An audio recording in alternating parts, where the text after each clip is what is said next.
माझ्याकडे ज्ञानेश्वर बाबूराव तालुका सिन्नर जिल्हा नाशिक नायगाव येथे राहतो। तर राजेंद्र जगजाप काका ते राहणार ओझर येथील आहे। तर त्यांनी आमच्या नायगाव येथे भेट दिली व त्यांनी आम्हाला इलेक्ट्रिक गाडीबद्दल थोडीशी माहिती दिली।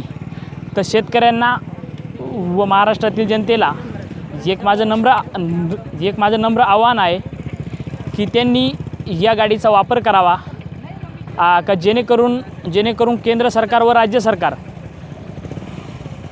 जे आज आपले पेट्रोलचे दर जे आज आपले पेट्रोलचे दर वाढत चाललेले आहे तर ते कमी व्हावे। जर सरकार कमी करत नसेल तर त्याला ऑप्शन पर्याय म्हणून याचा तुम्ही वापर करू शकतात।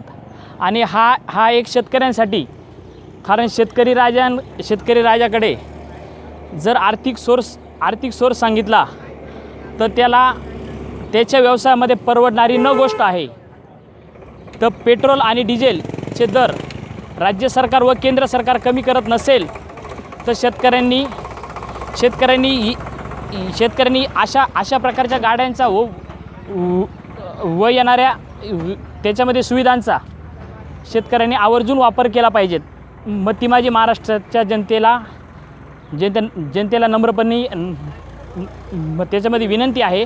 आणि त्याच्यामध्ये महाराष्ट्र नवनिर्माण सेनेच्या वतीने, सिन्नर तालुक्याच्या वतीने, नाशिक जिल्ह्याच्या वतीने मी या काकांच्या या कार्यास मनपूर्वक शुभेच्छा देतो। थांबतो। धन्यवाद।